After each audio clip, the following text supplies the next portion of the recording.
पहले हम बात करेंगे तंजवूर के बारे में। तंजवूर को तंजौर भी बुलाया जाता है। तंजवूर को तंजौर भी बुलाया जाता है। तंजवूर कहाँ पे लोकेटेड है? तमिलनाडु में लोकेटेड है। तंजवूर चोला डायनेस्टी के अंडर कैपिटल सिटी भी रही। तंजवूर चोला डायनेस्टी के अंडर कैपिटल सिटी भी रही। 9th सेंचुरी में राजा राजा चोला वन ने इसे अपनी कैपिटल सिटी बनाया।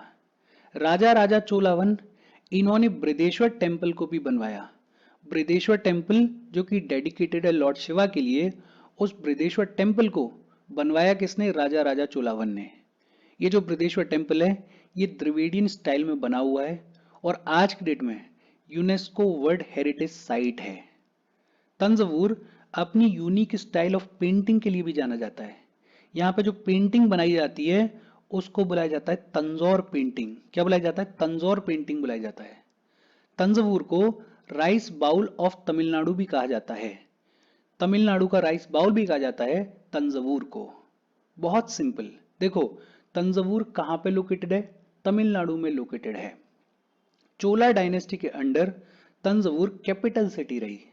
9th सेंचुरी में राजा राजा चोला वन ने इसे अपनी कैपिटल सिटी बनाया। राजा राजा चोला वन ने बृहदेश्वर टेम्पल का कंस्ट्रक्शन भी करवाया। ये जो बृहदेश्वर टेम्पल है ये द्रविडियन स्टाइल में बना हुआ है और आज की डेट में यूनेस्को वर्ल्ड हेरिटेज साइट है। तंजवूर अपनी यूनिक स्टाइल ऑफ पेंटिंग के लिए भी जाना जाता है। यहाँ पे जो पेंटिंग बनाई जाती है उसे तंजौर पेंटिंग बुलाया जाता है और तंजवूर को राइस बाउल ऑफ तमिलनाडु भी कहा जाता है। जब तंजवूर चोलास के अंडर में था तो यहाँ पे मेजर कंस्ट्रक्शन किया गया। मेजर कंस्ट्रक्शन किया गया इन दी 11th सेंचुरी। चोलास के बाद तंजवूर में पावर में आए भोसले फैमिली ऑफ मराठास और भोसले फैमिली ऑफ मराठास के अंडर तंजवूर में रेजिडेंशियल एरियाज में एक्सपेंशन देखने को मिला। फिर अल्टीमेटली तंजवूर कंट्रोल में आएगा ब्रिटिशर्स के और ब्रिटिशर्स के अंडर तंजवूर पार्ट बना मद्रास प्रेसिडेंसी का। कौन सी प्रेसिडेंसी का पार्ट बना? मद्रास प्रेसिडेंसी का पार्ट बना। 1855 में तंजवूर के ऊपर डॉक्ट्राइन ऑफ लैप्स को इंपोज कर दिया गया। शिवाजी सेकंड जो कि लास्ट तंजवूर मराठा रूलर थे, उनका कोई लेजिटिमेट मेल हेयर नहीं था और इसलिए 1855 में डॉक्ट्राइन ऑफ लैप्स को इंपोज कर दिया गया तंजवूर के ऊपर। तंजवूर के अंदर एक बहुत ही फेमस लाइब्रेरी है जिसका नाम है सरस्वती महल लाइब्रेरी। क्या नाम है? सरस्वती महल लाइब्रेरी। और ये जो सरस्वती महल लाइब्रेरी है यहाँ पे एंशियंट और मेडिवल मैन्युस्क्रिप्ट्स मिलती हैं जो कि संस्कृत में लिखी हुई हैं, तमिल में लिखी हुई हैं, तेलुगु में लिखी हुई हैं। तो ये जो सरस्वती महल लाइब्रेरी है ये भी अपने आप में इंपॉर्टेंट लैंडमार्क है तंजवूर का। तंजवूर तमिलनाडु का बड़ा ही इंपॉर्टेंट सिल्क वीविंग का सेंटर है। यहाँ पे थालायती बोमाई या जिनको डांसिंग डॉल्स भी बुलाया जाता है, they are iconic handicraft. Thalaiyatti Bommai या dancing dolls are iconic handicraft of Thanjavur. बहुत सिंपल। देखो तंजवूर को तंजौर बुलाया जाता है।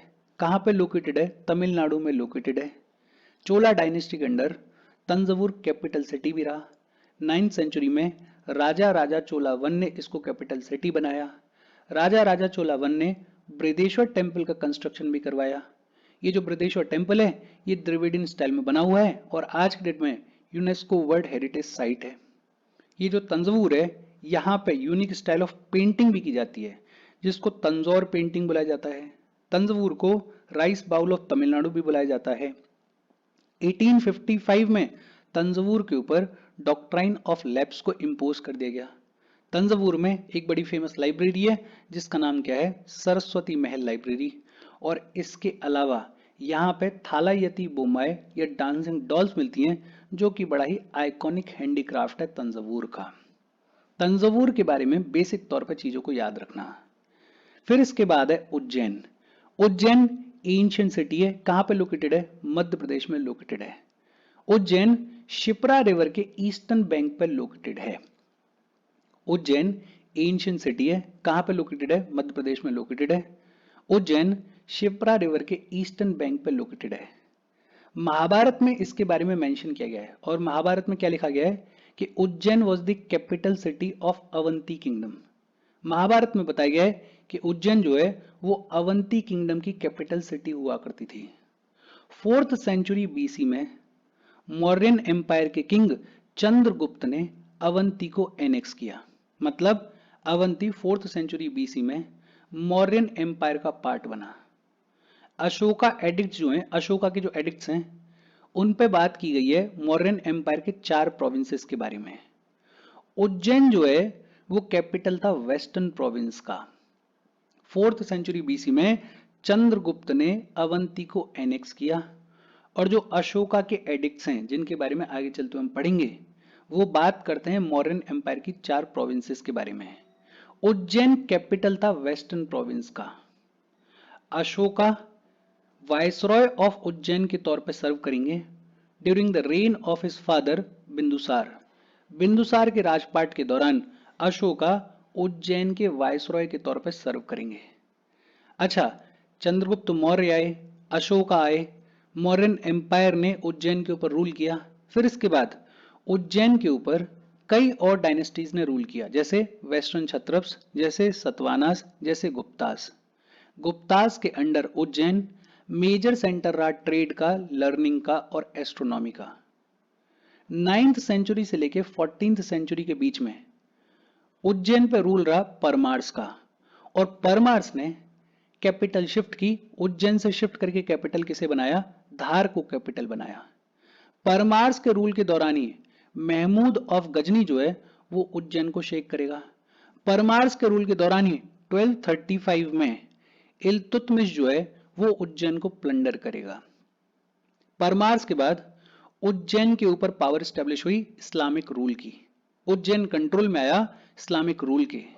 सवाई राजा जयसिंह ने उज्जैन में जंतर मंतर को बनवाया। सवाई राजा जयसिंह ने उज्जैन में जंतर मंतर को बनवाया।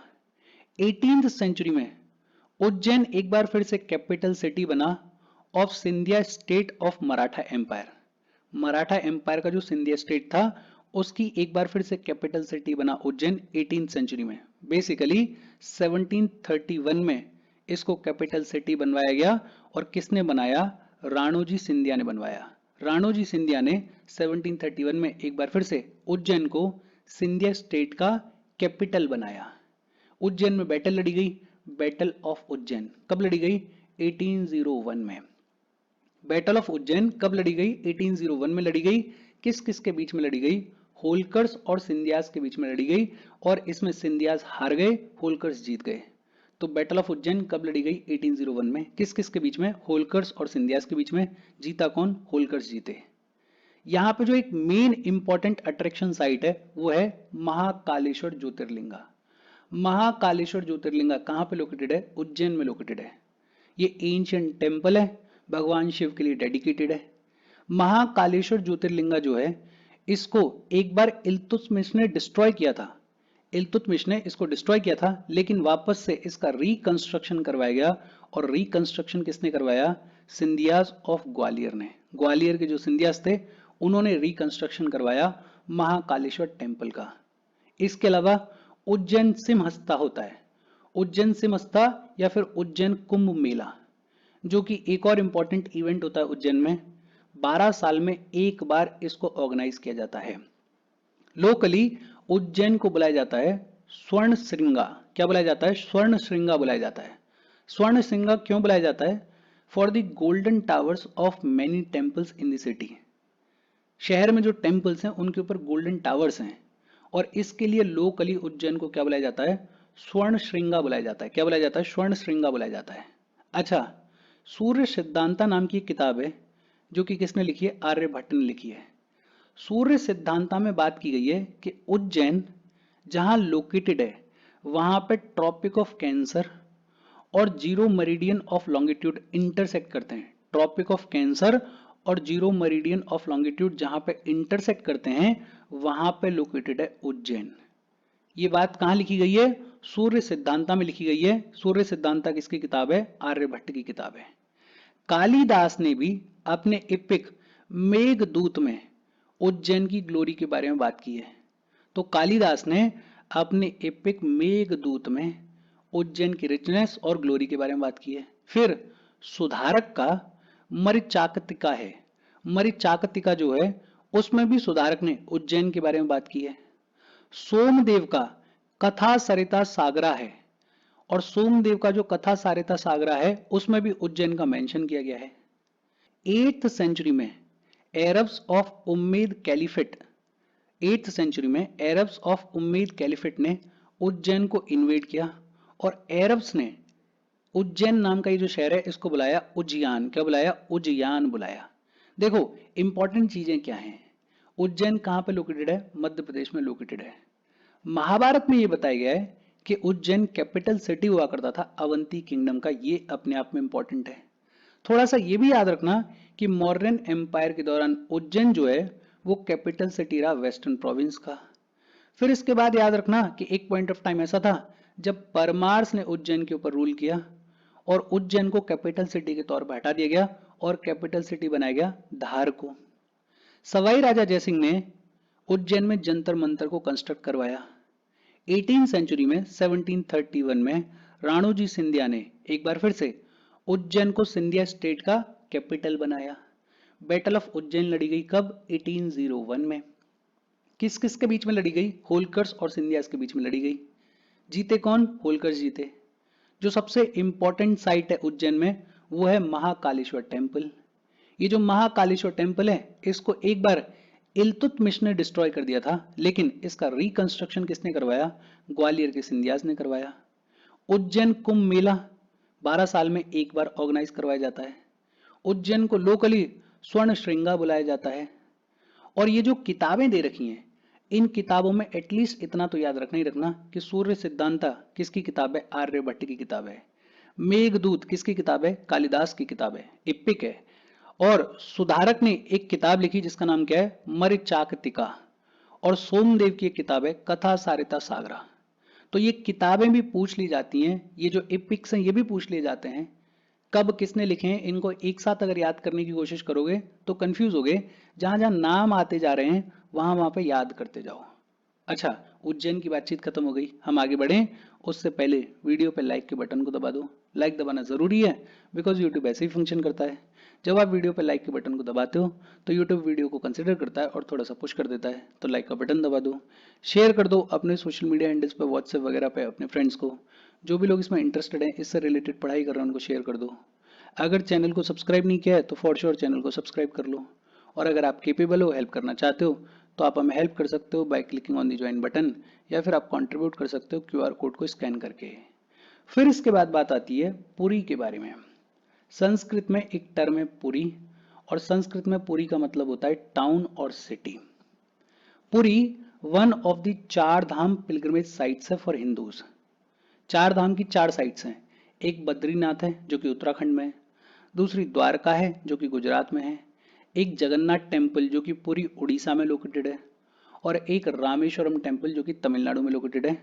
तो one of the 4 Dham pilgrimage sites है पुरी। पुरी में जगन्नाथ टेम्पल है। पुरी में जगन्नाथ टेम्पल है, और ये जो जगन्नाथ टेम्पल है ये लॉर्ड जगन्नाथ के लिए डेडिकेटेड है। Lord Jagannath is a form of Lord Krishna. Lord Jagannath के लिए डेडिकेटेड है। लॉर्ड जगन्नाथ की सिस्टर सुभद्रा के लिए डेडिकेटेड है, और एल्डर ब्रदर बालाभद्र के लिए डेडिकेटेड है। ये जो जगन्नाथ टेम्पल है इसको किसने बनवाया? किंग अनंत वर्मन चौड़ा गंगा देवा। किंग अनंत वर्मन चौड़ा गंगा देवा ने इस जगन्नाथ टेम्पल को बनवाया। कब बनवाया? 12th सेंचुरी में बनवाया। जगन्नाथ टेम्पल को यामनिका तीर्था भी बुलाया जाता है। यामनिका तीर्था या व्हाइट फगोड़ा दोनों ही नाम से जाना जाता है जगन्नाथ टेम्पल को। जगन्नाथ टेम्पल को यामनिका तीर्था या व्हाइट फगोड़ा भी बुलाया जाता है। लोकली जगन्नाथ टेम्पल को बड़ा ड्यूला बुलाया जाता है। क्या बुलाया जाता है? बड़ा ड्यूला बुलाया जाता है। अकबर की जो N.A. अकबरी है उसमें जगन्नाथ टेम्पल को पुरुषोत्तमा बुलाया गया है। क्या बुलाया गया है? पुरुषोत्तमा बुलाया गया है। देखो जगन्नाथ टेम्पल डेडिकेटेड है लॉर्ड जगन्नाथ को। किसने बनवाया है? किंग अनंत वर्मन चौड़ा गंगा देवा ने इसको बनवाया है। जगन्नाथ टेम्पल को यामनिका तीर्था या व्हाइट फगोड़ा भी बुलाया जाता है। लोकली जगन्नाथ टेम्पल को बड़ा ड्यूला बुलाया जाता है। अकबर की जो N.A. अकबरी है उसमें जगन्नाथ टेम्पल को पुरुषोत्तम बुलाया गया है। क्या बुलाया गया है? पुरुषोत्तमा बुलाया गया है। ये जो जगन्नाथ टेम्पल है इसको लगभग 18 बार इन्वेड किया गया। सबसे पहला इन्वेजन 8th सेंचुरी में हुआ और किसने किया? राष्ट्रकूटा किंग गोविंद थर्ड ने किया। किसने किया? गोविंद थर्ड ने किया। और जो लास्ट इन्वेजन है वो हुआ 1881 एडी में। कब हुआ? 1881 एडी में हुआ। और किसने किया? मोनोथिस्टिक फॉलोअर्स ऑफ अलेख ने किया। अलेख एक भगवान है जो कि महिमा धर्म के भगवान है। महिमा स्वामी हुआ करते थे, उन्होंने महिमा धर्म की शुरुआत की और उनके गॉड थे अलेख। तो ये जो अलेख के मोनोथिस्टिक फॉलोअर्स थे इन्होंने 1881 एडी में लास्ट इन्वेजन किया जगन्नाथ टेम्पल पे। आदि शंकराचार्य ने गोवर्धन मठ को स्टेब्लिश किया पुरी में। गोवर्धन मठ को आदि शंकराचार्य ने स्टेब्लिश किया पुरी में। इसके अलावा रामानुजाचार्य ने एमर मठ को स्टेब्लिश किया पुरी में। रामानुजाचार्य ने एमर मठ को स्टेब्लिश किया पुरी में 12th सेंचुरी में। पुरी को लोकली बुलाया जाता है श्री श्रेष्ठ। क्या बुलाया जाता है? श्री श्रेष्ठ बुलाया जाता है पुरी को लोकली। देखो पुरी की अगर बात करें तो एक तो पुरी में जगन्नाथ टेम्पल है और जगन्नाथ टेम्पल से रिलेटेड बातचीत क्या है? जगन्नाथ टेम्पल लॉर्ड जगन्नाथ को डेडिकेटेड है। किसने बनवाया? अनंत वर्मन चोड़ागंगा देवा ने इसको बनवाया। इसको यामनिका तीर्था या व्हाइट फगोडा भी बुलाया जाता है। लोकली इसको बेड़ा ड्यूला बुलाया जाता है। अकबर की NA अकबरी में इसको पुरुषोत्तमा बुलाया गया है। जगन्नाथ टेम्पल को लगभग 18 बार इन्वेड किया गया है। पुरी में आदि शंकराचार्य ने गोवर्धन मठ को स्टेब्लिश किया और रामानुजाचार्य ने एमर मठ को स्टेब्लिश किया। पुरी को लोकली क्या बुलाया जाता है? श्री श्रेष्ठ बुलाया जाता है लोकली। और इसके साथ आज की हमारी बातचीत खत्म हो गई। देखो पूरा का पूरा सेशन फैक्चुअल है, फैक्ट्स हैं। एक छोटा सा पेज लो, उस पेज में छोटी छोटी चीजों को लिखते जाओ, 2-4 बार रिवाइज करो, चीजें आपको याद हो जाएंगी। बहुत ज्यादा घुस के याद करने की जरूरत नहीं है, रट के याद करने की जरूरत नहीं है। मोटा मोटा इन लेजेंडरी सिटीज के बारे में चीजों को याद रखो, कहीं ना कहीं काम आ जाएगी। Thank you very much.